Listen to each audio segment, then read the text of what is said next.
Pare, kaway ka dyan. Vlog yan. Lager yan.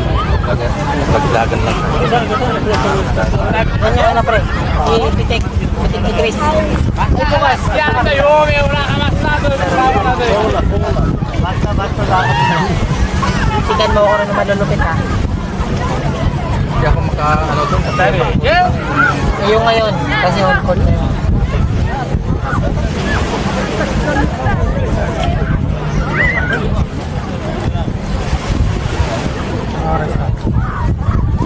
Bakit na tayo?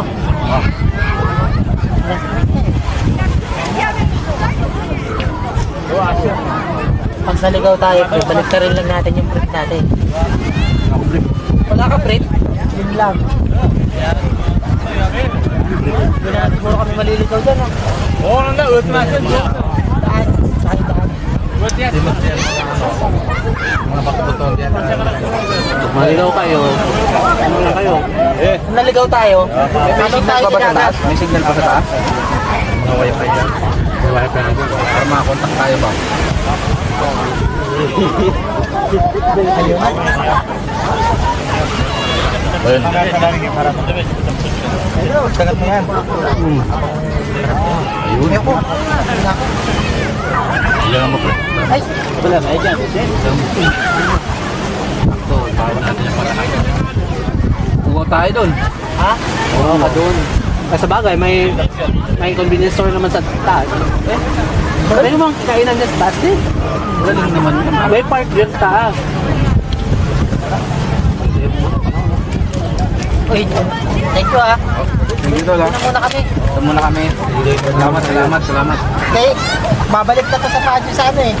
Lunes. Uy, takon din. Padyo? Buhangin. Sa Padyo to. Padyo pa ako eh. Sa Padyo. Bumabayan din. Ang gusto puntan eh sa may ano. Yan. Ay, sa Ingat. Ingat. Ingat ba yun? Gusto puntan. Ingat. Para makita ko yung nang. Yun, Ingat ha. Baba ko lang kahapon. Ilang oras? Pinisita niya lang ako. Punta to. Magmula rin. Alas 12. Tapos dumating ako rito alas 7. Ganun pa ako ng KTX. Pero hindi mo na maramdam yung ano. Ay, ikaw jay. Parang wala alam eh. Oo, sarap doon. Pero yun, di pa ako nakakarating doon. Mag-smash pala ako rito eh. Dito muna kami. Thank you ha.